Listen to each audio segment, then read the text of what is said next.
Хәерле кич, хөрмәтле телевизор караучылар. Саба дулкыннары телевидениесе сезне атна информацион программасын карарга чакыра. Бүген без сезгә менә нәрсәләр турында сөйләрбез. Чит илләрдән килгән делегатлар мәгариф өлкәсендә тәҗрибә уртаклашу максатыннан Саба җирендә кунакта булдылар. Районның хуҗалык җитәкчеләре, белгечләре терлек азыга әзерләү технологиясе, техника һәм хезмәт куркынычсызлыгы турында сөйләштеләр. Милли бәйрәмебез Сабан туйлары якынлаша. Район зәгендә авылларда халкыбыз матур итеп бирнә җыя. Бүген 6 июнь Корбан гаете көне. Ул ураза бәйрәменнән соң 70 көн узгач, ел саен Зөлхиҗҗә аеның 10 көнендә билгеләнә. Корбан сүзе якынаю мәгънәсендә Аллаһы Тәгаләгә изге гамәлләр белән якынаюны аңлата. Гарәп халкы аны Гыйд әл-Адха дип атый. Адха күрсәтү, ягъни Аллаһыга үзебезнең тугрылыгыбызны күрсәтү бәйрәме. Корбан Аллаһыга якын булыр өчен кылына торган бер гамәл. Корбан чалып без Раббыбызга якынлыгыбызны тагын бер исбатлыйбыз. Бәйрәм көнендә Сабасында һәм авыл мәчетләрендә гает намазлары укылды. Аллаһы Тәгалә Корбан гаетен бу мөбарәк көндә укыган намазларыбызны, гыйбадәтләрне, гамәлләрне һәм чалган корбаннарыбызны кабул итсен. Күңелләребезгә иман байлыклары биреп, динебезне тормышыбыз рәвешенә әйләндергә Раббыбыз үзе тәүфыйк бирсен. Авыл хуҗалыгында иң җаваплы көннәр терлек азыга әзерләү эшләре дәвам итә. Шул уңайдан районның хуҗалык җитәкчеләре, белгечләре, агрономнары сатыш хуҗалыгының Мамалай бригадасында җыелды.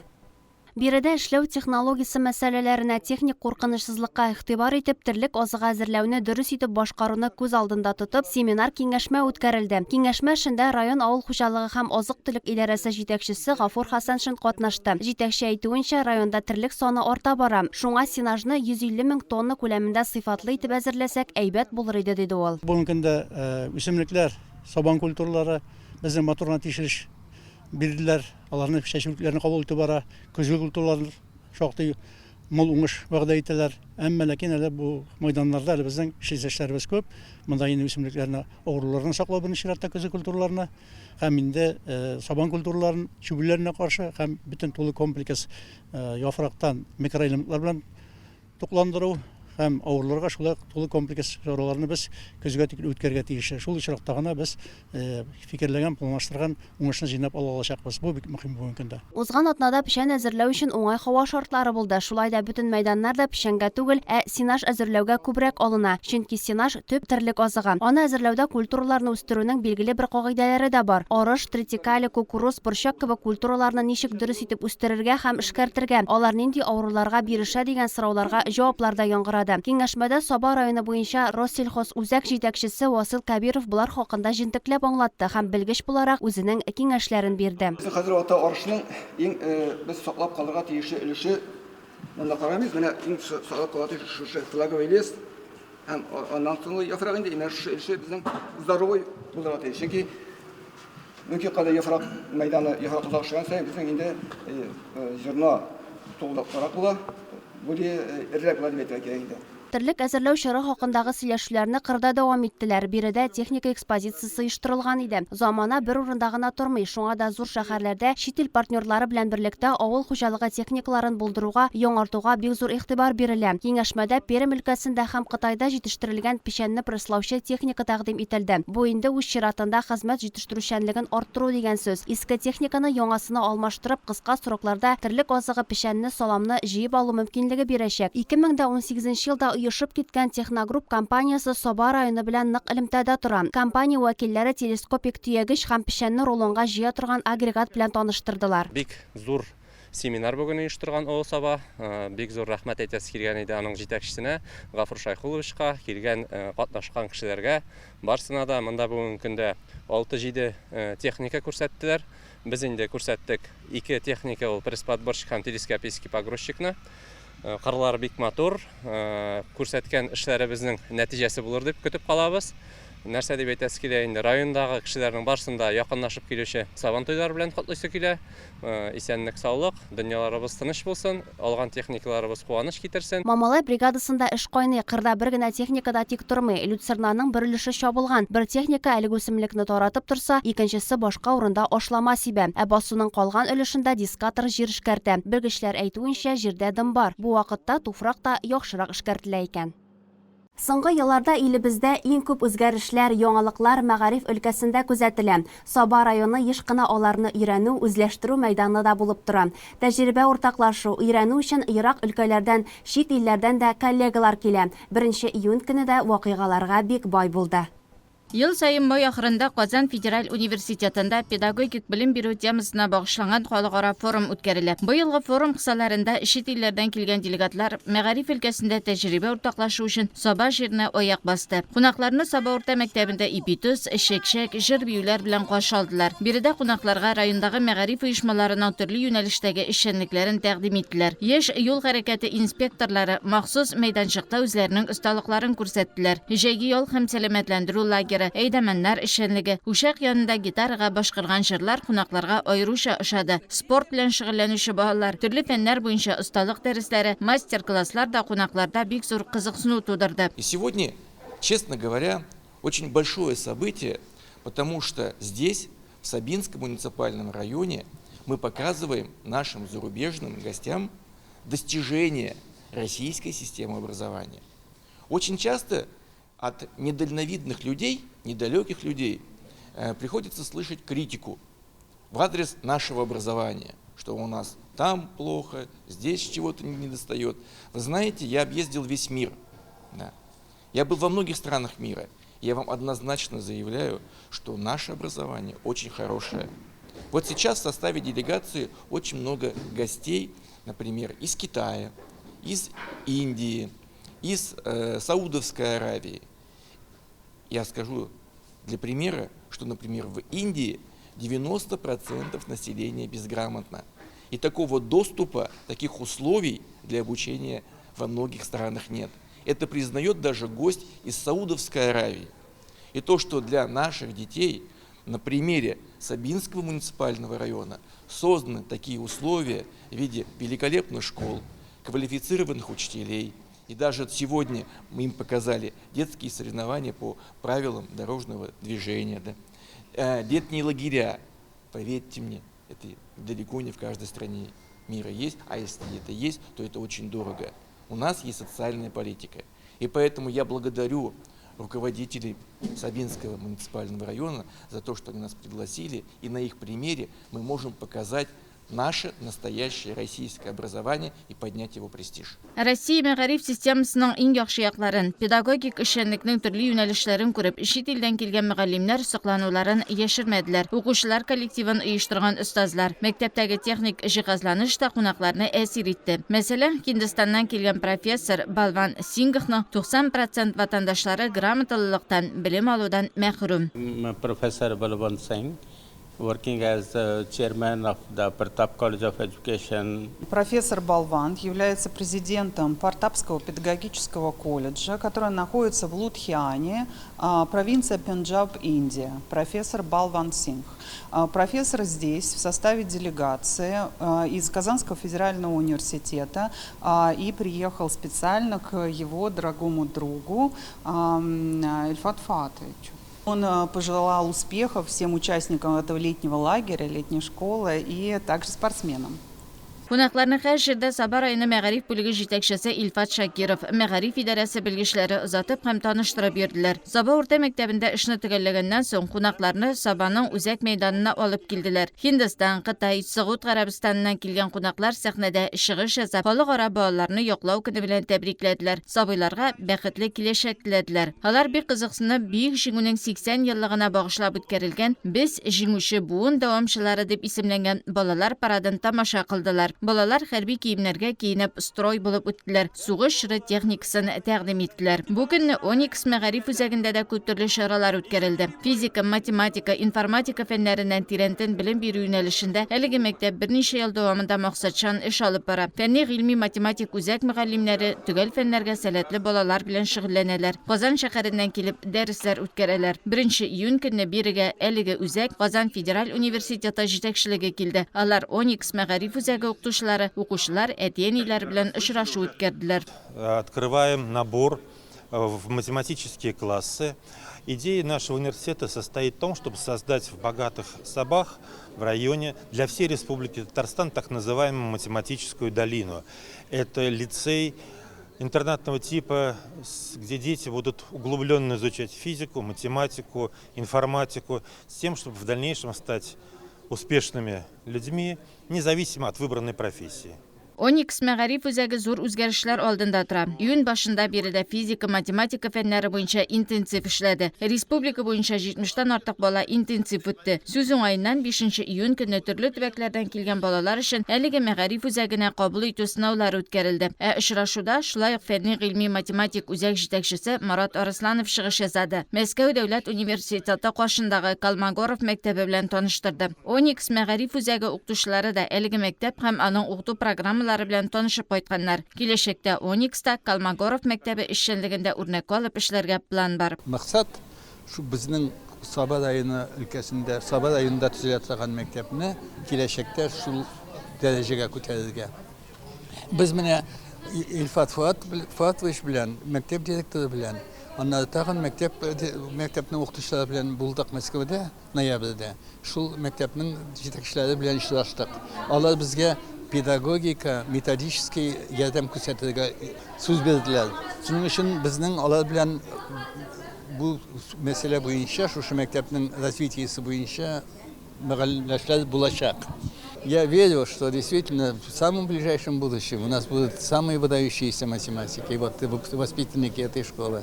И вот эта Сабинская школа, она со временем станет популярной не только в Сабинском районе, не только в нашей республике, а во всем Приволжском регионе. Onyx мәгариф үзәгенең дәрәҗәсе бүгенге көндә югары. Очрашу барышында үзәк директоры Лейла Мөбәрәкшина укучылар һәм укытучылар өчен тудырылган шартлар белән таныштырды. Мәктәп турында әти-әниләр дә уңай фикерләр әйттеләр.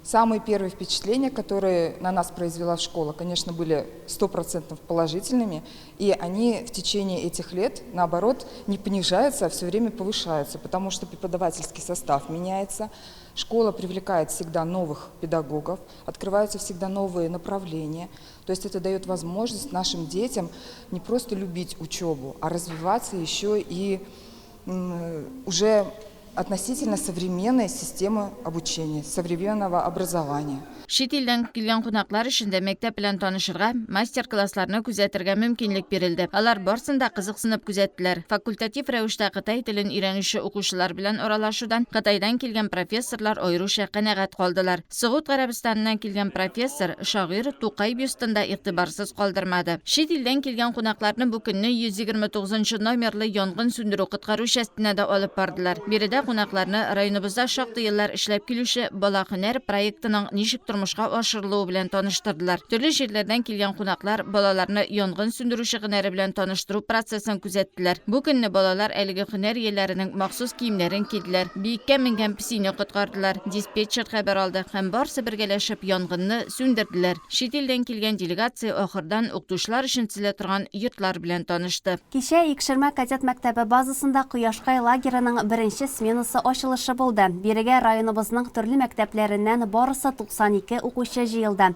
Лагерь тормышы кызыклы, тәрбияви, күңелле һәм рәхәт булсын өчен җитәкчелек барсында эшли. Ачылышта Саба муниципаль районы башлыгы Рәис Миңнеханов катнашты. Нинди ашыр булмасын, беренче куела балалар, аларның хәрәкәтләнү, алар белән тәрбия бирү, шул вакытта, менә каникул вакытында инде балалар үзара төрле һөнәрлеккә ярышлар булдырылып барыла. Минем әйтәсем килә, дәүләтебезгә тагын бер тапкыр бик зур рәхмәт. Елдан-ел җиһазлану бара, яңа биналар барлыкка килә, республика буенча бик күп эшләнә. Һәм инде моның артында безнең киләчәк буын, ул киләчәк буынны ничек тәрбияләйбез, шул тормышта без яшәшәкбез. Быел игълан ителде ватанны саклаучылар елы итеп, дөрестән дә үзебезнең бүгенге көндә җегетләребез ул вазифаны бик каты үтәйләр, һәм инде исән-сау әйләнеп кайта күрсеннәр. Һәм инде шушы балаларыбыз киләчәктә андый вазифаларны күрмәсеннәр инде. Һәм инде безнең елларыбыз тыныч була күрсен, булганның игелеген күреп, балаларыбыз шундый матур тормышта яшәргә язсын. Бик зур рәхмәт бөтен оештыручыларга һәм инде күңел биргән кешеләргә.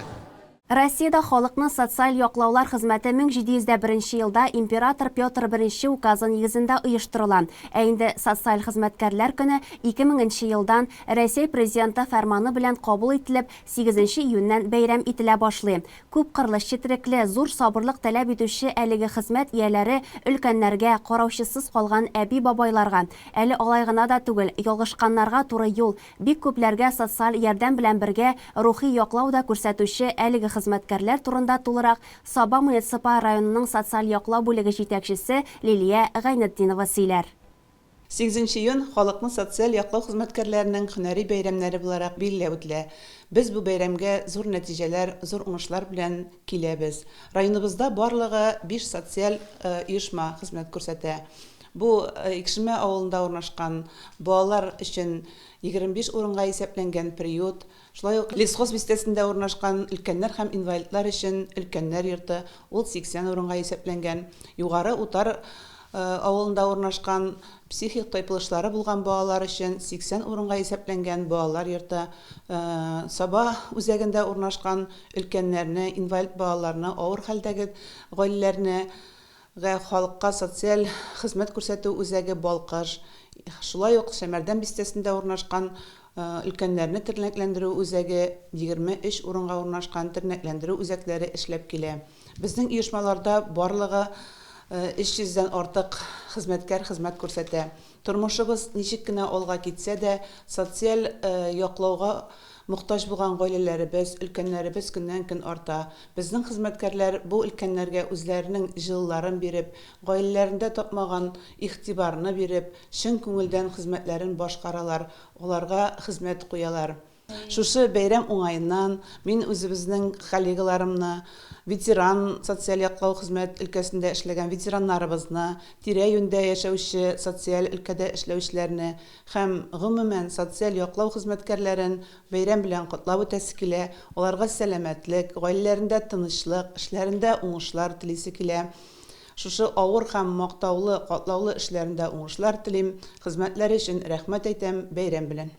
Махсус хәрби операциядә катнашкан якташларыбыз турында сөйләүебезне дәвам итәбез. Илнур Фәнис улы Шайхуллин махсус хәрби операциягә мобилизация буенча китә. Гранатометчы булып хезмәт итә. 2024 елның 1 июлендә хәрби бурычын үтәгәндә вафат була. Безнең геройлар сәхифәсендә аның турында тулырак Әлфия Мөбәрәкова сөйли.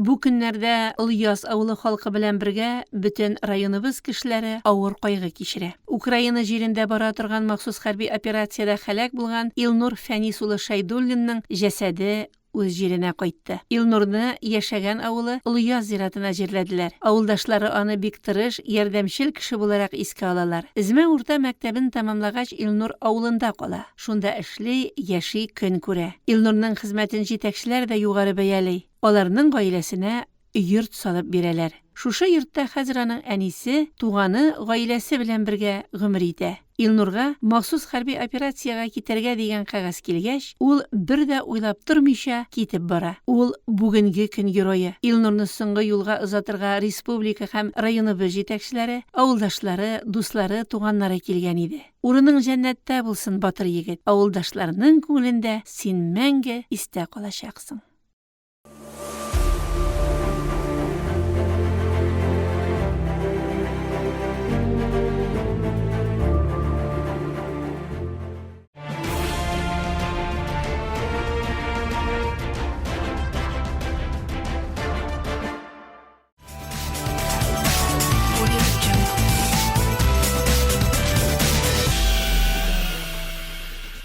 Утыз май көнне Сабаның Олимп стадионында әлеге мәктәпкә йөрүче укучылар өчен Сабан туй бәйрәме булып үтте. Ул халыкара балаларны яклау көненә багышланды. Балалар үзара төрле спорт уеннарында көч сынашты.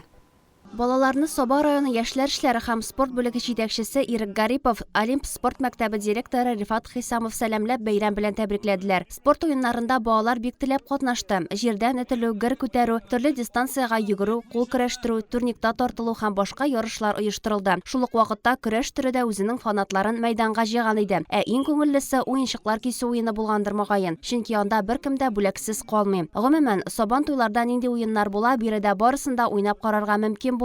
Бәйрәмгә бүләкләр иганәчеләр тарафыннан әзерләнгән иде.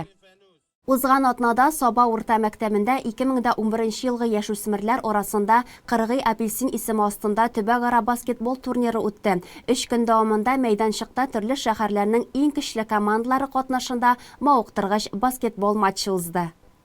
Ярышлар Бөек Ватан сугышында җиңүнең 80 еллыгы һәм балаларны яклау көненә багышланган иде. Турнирда барлыгы 8 команда катнашты. Саба муниципаль районы башкарма комитет җитәкчесе урынбасары Марат Кәримов, районның яшьләр эшләре һәм спорт бүлеге җитәкчесе Ирек Гарипов катнашучыларга уңышлар теләде. Яршаллының 10-нчы, Түбән Каманың 1-нче номерлы спорт мәктәпләре, Кукмараның Шторм, Волжск шәһәренең баскетболсы һәм Зәйдән Барс, Кировтан Кар Барслары, Алабугадан Тигрлар һәм үзебезнең районның Сабантуй командалары матур уен күрсәтте. Киеренке барган турнир нәтиҗәләренә килгәндә, беренче урынны Яршаллы командасы яулады. Икенче урында Кукмараның Шторм командасы. Түбән Кама спорт мәктәбе 3-нче урынга урнашты.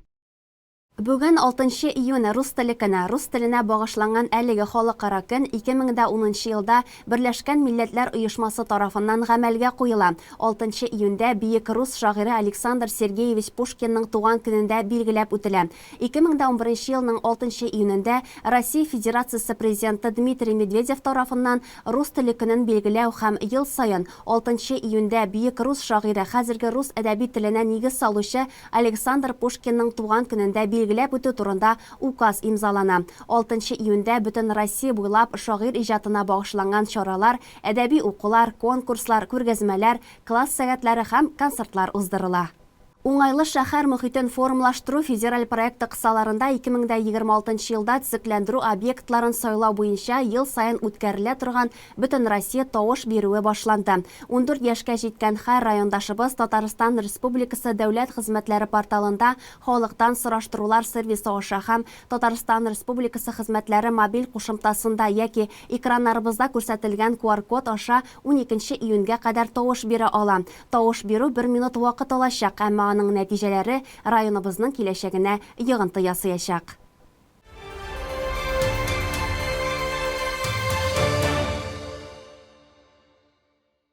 Сабантуй татарның сабан эшләре төгәлләнгәч үткәрелә торган борынгыдан килгән күңелле милли бәйрәме. Аңа әзерлек Бирнәҗи йоласы белән башлана. Инде ничә гасырлар үз матурлыгын югалтмый, бүгенге көнгә килеп җитеп, бу матур гадәт дәвам итә. Районда иң яхшы Бирнәҗи күренеше буенча конкурста игълан ителгән иде. Оешма предприятиеләрдә, авыл җирлекләрендә бердәм рәвештә гореф-гадәтләрне саклап, әлеге күркәм йола үткәрелде. Әйдәгез әле, байлар сабасында һәм районыбыз авылларында узган бәйрәмгә бүләк җыю күренешләрен күздән кичерик.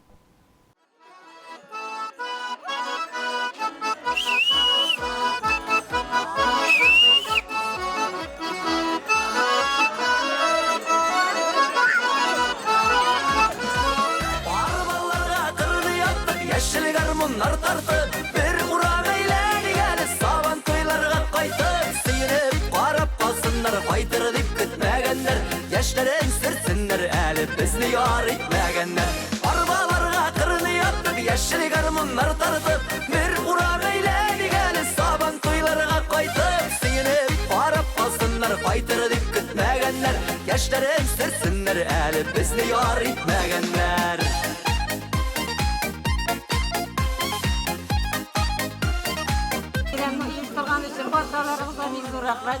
İnsan sağ bulunuz, barşalarınızda, yıllarınızda olsun, barşalarınızda bu bağlarla bәхетле тапшықлы құрбан bizler қатәтiyenilerine izgilik, bilgilikte bulup üstünler, ilk günlerimizde tanıştık bilsin, barşalarınızda sağlık, selametlik, insan sağ işlerinizde yüzden bәхетлі işleriniz, barşalarınızda en yaxşı tilekler.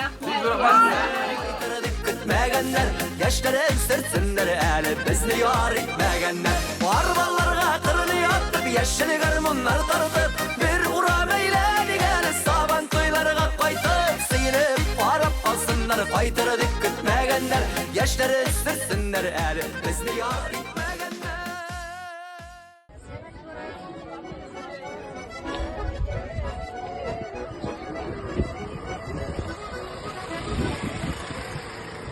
Hayırlı gün abilar, hayırlı gün opalar, hayırlı gün yigit kızlar, barcha halklar.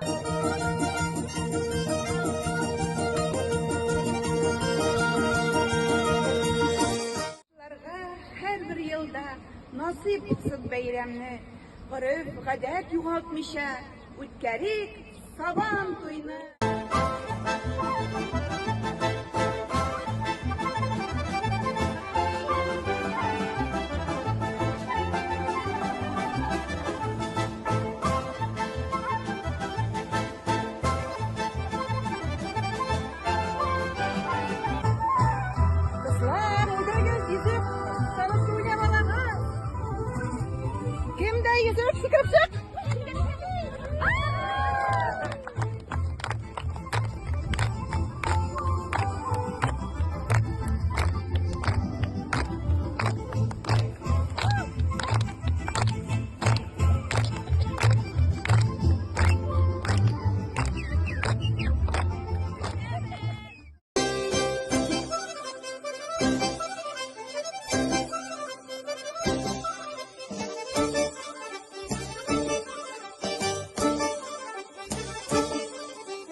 Saban turgakiliği.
Gelseniz gel. Ne dostum vermişsin.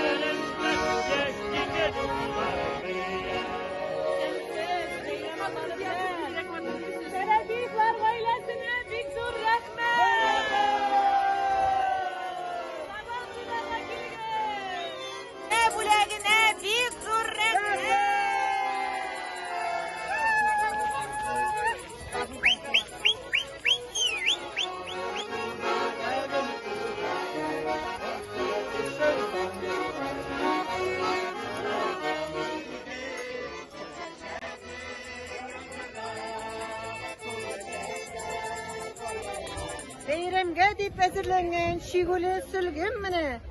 Бүләгемне тапшырасыз көрәштә җиңүчегә. Энҗе апага шигуле сөлгесенә зур рәхмәт!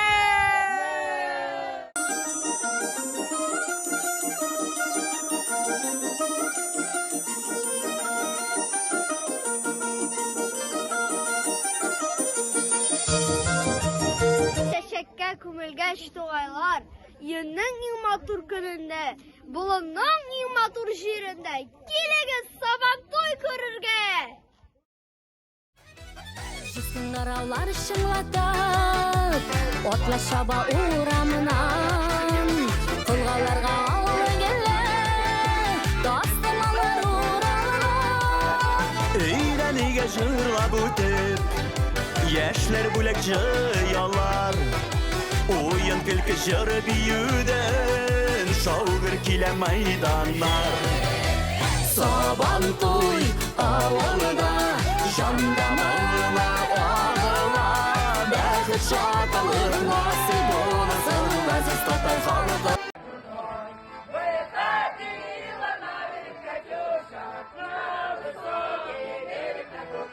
Жандамына агыла, бәхет шаталыр насып болсын, ғазиз Татай халқыма.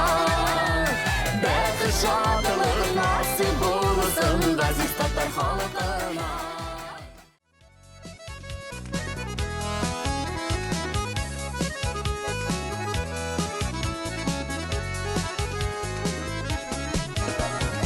Авылы кеше тасымалардан, әй ағыла ятымыңнар.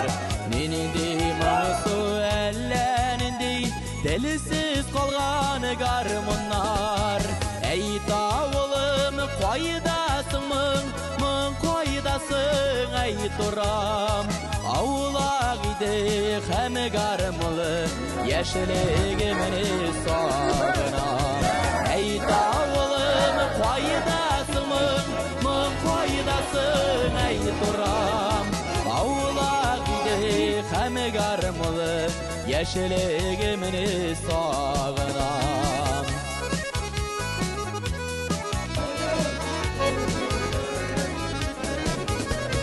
Yüreklерге ышқын салып, гармонымда ойнаймын.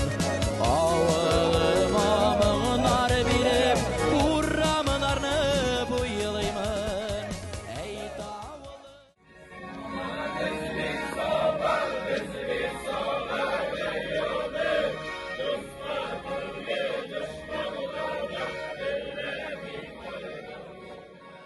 Сабантуй һәр беребезнең йөрәк түрендә яши. Хәерле көн авылдашлар. Менә Сабантуйга бир нәтиҗә чыгабыз.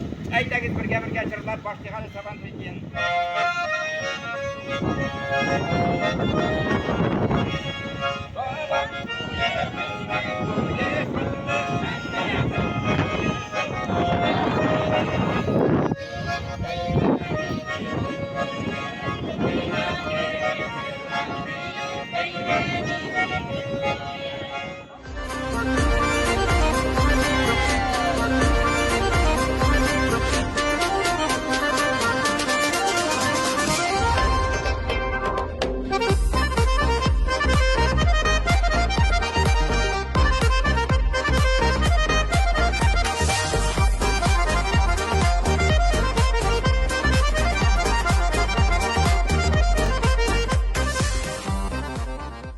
Атна информацион программасының бу атнадагы чыгарылышы шуның белән тамам. Якынлашып килүче Сабантуй бәйрәме белән чын күңелдән котлыйбыз.